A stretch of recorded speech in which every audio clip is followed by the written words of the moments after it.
L'objet de mes rêves, c'est concevoir un objet, un espace, un service autour de 4 thèmes. Matérialiser l'objet empathique, relier, s'inspirer de son territoire, simplifier le quotidien. C'est le défi des élèves des académies d'Amiens et Lille, sous le parrainage d'Élise Foin, avec l'aide de l'agence de design ICO.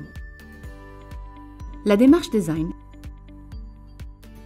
c'est partir d'une problématique, d'un besoin et proposer une solution.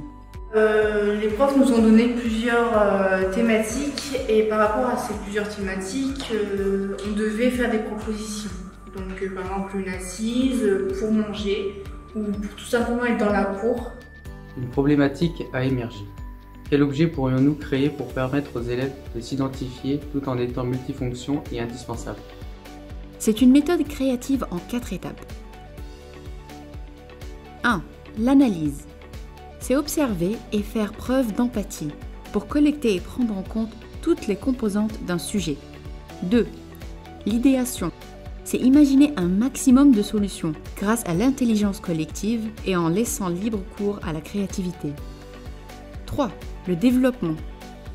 C'est faire des choix, sélectionner les idées fortes, hybrider et formaliser une solution optimisée. 4. Le prototypage. C'est passer du concept au projet, matérialiser la solution pour l'expérimenter avant de la déployer. Les lauréats 2020. Pour le prix de la créativité matérialisée et le prix de la communication, le bracelet multifonction. Comment accéder à différentes zones de la cité scolaire facilement et gérer les flux d'élèves à l'entrée au restaurant scolaire. Très vite, l'idée du bracelet s'est imposée, équipé d'une puce communicante. Puis l'équipe a pensé d'autres fonctions pour qu'il devienne indispensable, comme devenir un support mural pour mettre en charge son téléphone ou encore pour visionner des contenus par la magie du pliage.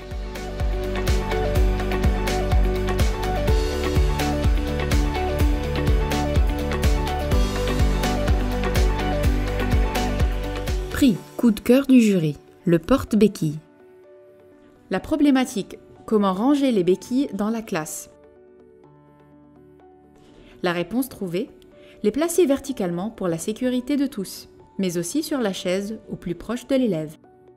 Alors, comment les fixer de manière simple et rapide? Quels sont les systèmes existants?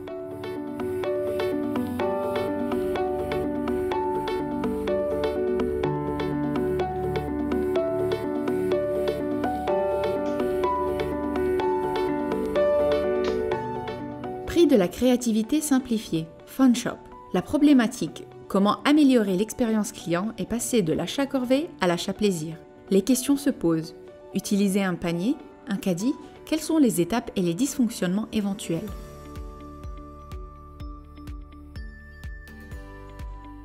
Les solutions sont multiples.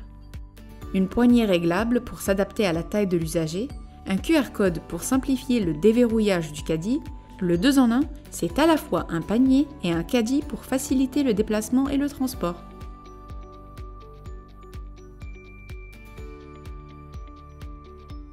Pour l'instant, nous n'avons pas encore conçu le caddie connecté, tout seul à cause du confinement, mais nous avons décidé de subdiviser en plusieurs mini-projets qu'on pourra travailler séparément avec ma collègue d'art appliqué. Donc ça donne un peu l'intérêt à nos matières respectives. Et moi, en tant que prof d'électrotechnique, je suis tout à fait pour cette interdisciplinarité que l'on a entre nous.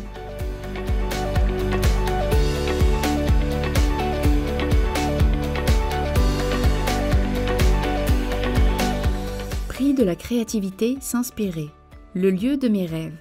La problématique, comment créer un lieu de détente et de partage au sein du lycée. Dans une architecture empreinte d'histoire et un couvent, avec des espaces à investir, le cloître, la cour, le préau, l'oasis. Pour amener de la convivialité par des dispositifs favorisant le partage et contribuer au bien-être par l'aspect sensoriel. Permettre le rassemblement des lycéens dans une ambiance calme et reposante, mais aussi s'adapter à différents lieux.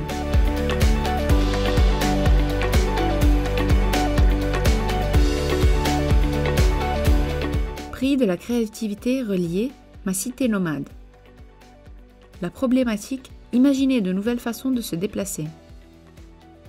En période de grève des transports, la préoccupation commune a été de trouver des moyens pour arriver jusqu'au lycée. La solution envisagée, donner la possibilité aux élèves de se connecter entre eux pour faciliter la mobilité grâce à une appli mobile. Pour qu'elle soit ergonomique, il s'agit de créer des rubriques, proposer un schéma de navigation. Pour qu'elle soit identifiable, imaginez un logo.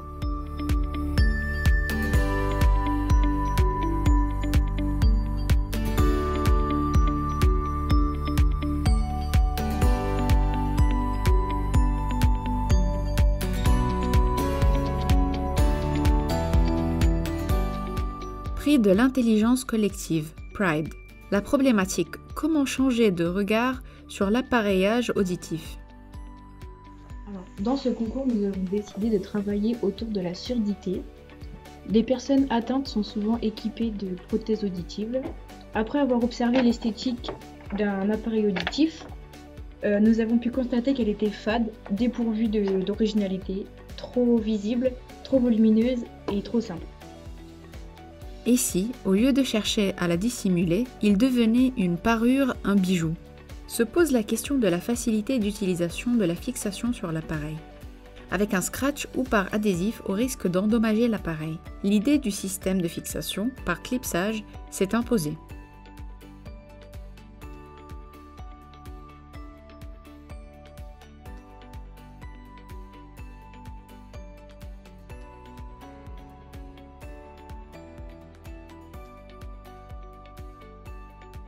Ce qui m'a plu dans ce projet, c'est de chercher et d'apporter des solutions pour faciliter la fluidité et la rapidité de passage.